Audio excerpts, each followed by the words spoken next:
Hello students, welcome back to my channel. In today's video session, we are going to learn the new poem Wind from your Beehive textbook. Wind, written by whom? Subramanya Bharati. Subramanya Bharati was born on 11th December 1882 and died in the year 1921. He is a great Tamil poet, very famous poet for his patriotism in the pre-independence era. He was a Tamil writer, poet, journalist, Indian independence activist, social reformer, and polyglot. He was a pioneer of modern Tamil poetry and is considered one of the greatest Tamil literary figures of all time. So this is a wonderful poem, my dear children. It's a philosophical poem where we all understand about the understanding of life, how to face the difficulties in life. And it is a wonderful poem written by Subramanya Bharati, and it is translated by A.K. Ramanujam, who is a Kannada and English poet well known for his translation of classical and modern poetry. Now let us talk about the central theme of this poem. So this poem depicts the power of wind and how it is destructive. It depicts the power of the wind and how it is destructive. The wind here in this poem, it is personified. The wind is personified in the poem. It is treated as a person. Personification, right? Personification is a figure of speech. This wind is personified. Personification means it is a figure of speech which is used for an inanimate object or animals. Birds look or feel human. So the wind is personified throughout the poem. In some instances, especially in some instances like what you did, right?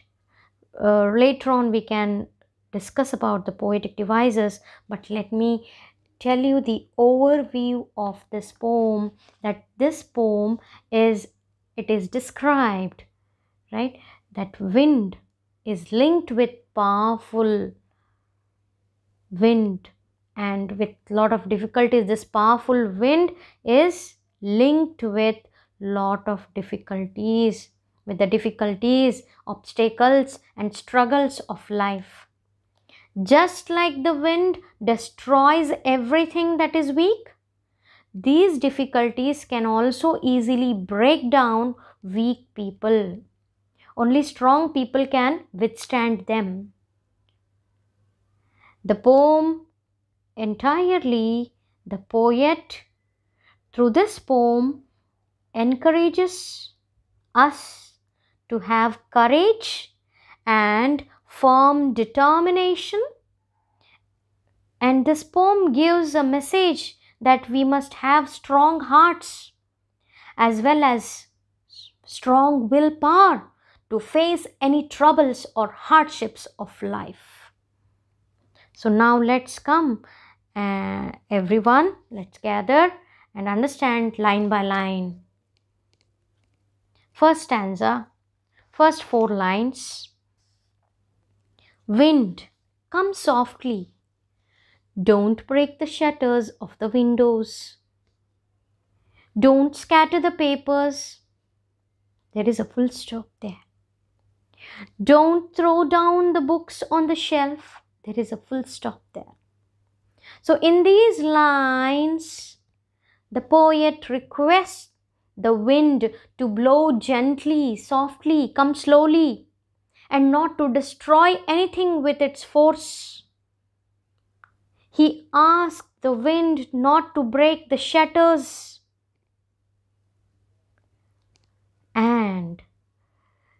scatter the papers here and there. He also has requested the wind not to throw down the books from the shelf. So there is a repetition of don't in all the 3 lines. There is a repetition, there is an emphasis. There is a great emphasis, increased emphasis in the first line, second line, in the second line, in the third line, and the fourth line. This don't, what does it refer? It refers to this don't, repetition of don't is an anaphora, which is used as a poetic device. Increased emphasis. The repetition of the word don't in these lines highlight the request of poetry for mercy. My dear wind, have mercy. Some people are weak, some people might be strong, but some people are weak. They may not sustain. Please, the poet is requesting. The poet is soft in his words, using all the polite language, polite words. Look at the poetic words. Yes, the poet in these lines request. His tone is in requesting tone. It is to be considered a requesting tone. Then next line, there look what you did. You threw them all down. In these lines, you tore the pages of the books. You brought rain again. You are very clever at poking fun at weaklings. There, look what you did. You threw them all down. In the 3 lines, as the wind had not paid any attention towards the poet's request of not blowing strongly, the poet repeats and he says that the wind has threw down the books from the shelf and it torn the pages of the books. The poet also accuses the wind. That wind has also brought rain with it. The wind has also brought rain with it. It has shred all the books into pieces. It has shred all the books into pieces. You are very clever at poking fun at weaklings. You are very clever at poking fun at weaklings. So wind is very clever. He is personifying wind by using the word you. In these lines, the poet seems to be a little sad as well as accusatory. The poet is addressing the wind in a critical tone. The poet calls the wind clever. He calls the wind clever as it makes fun of all weak things, fun of all weak people. The strong wind represents all the difficulties and struggles that an individual faces in life.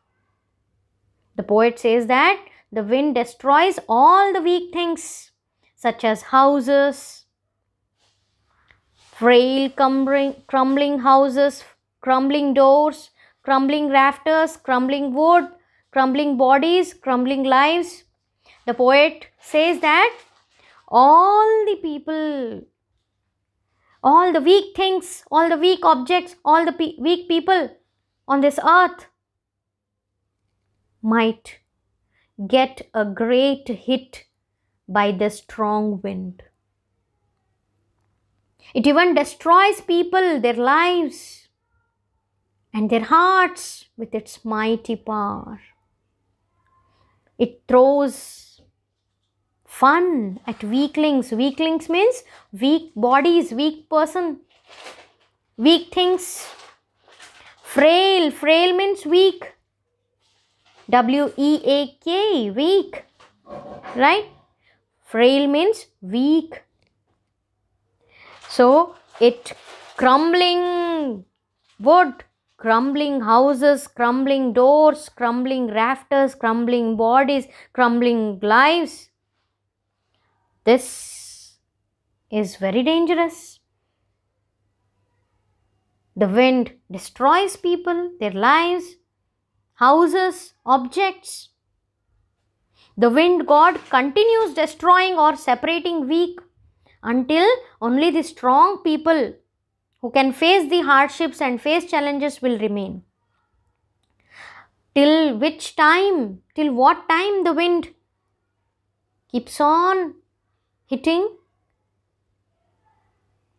it? The wind god continues destroying. It destroys till the weak people are separated from the strong people. The wind god, the poet addresses wind as God. The poet addresses the readers. In the next line, the poet addresses readers also. The poet addresses the wind as God. The wind god winnows and crushes them all. The poet says that till the weaklings get separated from the strong people, the wind god destroys. The wind god destroy all the weak people until they get separated, and it crushes, the wind crushes them. All here, all refer to weaklings, weak people. He won't do what you tell him. The poet is addressing the readers. The poet addressed the readers in this line, in the line, and asked them, the readers, to make themselves strong, very strong, as the wind will not listen to anybody. The wind will not listen to anyone. The poet asked the readers to build strong homes, strong houses, and to fix the doors tightly. Let's build strong homes. It's not only materialistic, my dear children, but we should also build a strong heart, strong body. Physically, we should be strong to face anything. He encourages his readers to become bold. He addresses to the whole face of this earth to become bold and strong. So, come, let's build strong homes. It also refers to homes exactly, and it also refers to our body, mind and body. He encourages his readers. What has the poet done here? He has encouraged all the readers to become bold and strong so as to face all the troubles in life. Let's join the doors firmly. The poet asked the reader to become strong, make our joints firm, determined. Practice to firm the body. The poet has asked the readers to practice hard to get a firm mind as well as a strong body so that the readers can face the wind and any challenge of life. Make the heart steadfast. If we are very strong by mind and body, then we can face any challenge of life, any atrocities of life. If the human is able to do so, if he is being strong, if we all become strong, then nothing can hit us. Even the wind can become friend of all of us. Do this and wind will be friends with us. The next line we could see that if we are strong like wind, if we are firm like wind, because wind is very strong. Wind is a mightiest wind, which is very strong. So, if we are strong, if we build strong houses, if we build strong windows, then wind can also become friend with us. Do this and the wind will become friend. The wind blows out weak fires. In these lines, the poet has described wind as both as a destroyer and a creator. In the next coming lines, the poet has described the wind as both destroyer and a creator. Let's see the example as a destroyer. Do this, the wind will be friend with us. The wind blows out fires. The wind blows out fires here. Fires, weak people. It also refers to weak fires. As a creator, it encourages and nurtures strong fires. You must have seen, all of you might have seen, right? When you lit a fire in a breezy wind, strong fires will remain, will sustain. But weak fires will just go away, they go farther, they just disappear. So the poet has explored the wind as destroyer and a creator. The wind blows out weak fires. As a creator, it encourages and nurtures strong fires. He makes strong fires roar and flourish. So, what kind of a person would you like to be, all my dear listeners over there, my dear students? Would you want to become as like a strong fire or a weak fire? If you are a weak fire, you will not survive, you will not sustain. If you are strong, then you can build your life. And any challenges, any obstacle, any struggle, you will survive it. One should have good courage, strong courage and firm determination. That's what the poet gives a message, that we must have strong hearts. Wind is a symbol here. It is a symbol. Wind is a symbol. Symbolism.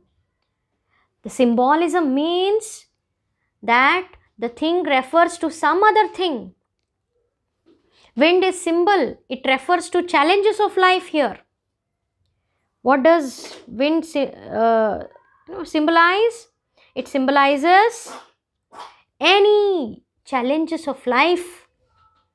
He is using wind as a symbol. He is using wind as a symbol for the adversities in our life.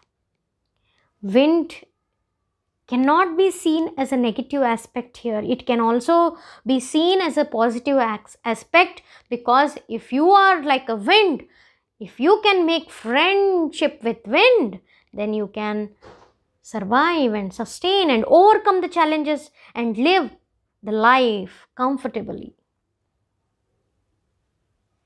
So in the last lines, the beautiful lines, you could see that the wind is a destroyer and a creator.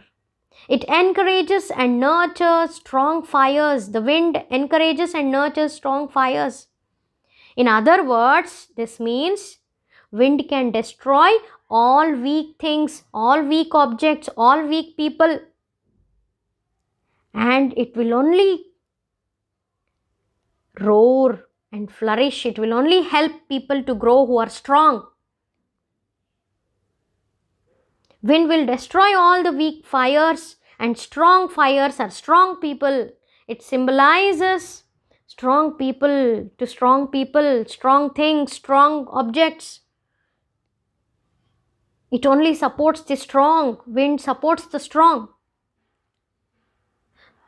overall, the poet states that if we are strong, then the wind is a good friend to us and nothing can harm us. His friendship is good. We praise him every day. The last two lines are so beautiful lines with great optimism, with great firmness, determination, great encouragement. The poet has ended the poem. The last lines, poetic lines, state that if we are strong, then the wind is a good friend to us and nothing can harm us. We will praise the God. We will praise wind God every day and nothing can harm us. We will praise the wind God every day for building our strength. Wind is termed as God, as auspicious God. Especially in Indian tradition, we all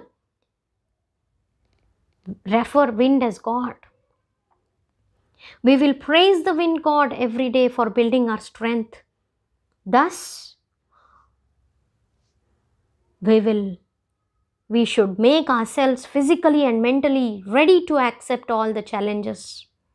Once we are strong, we will easily overcome the challenges and live our lives comfortably.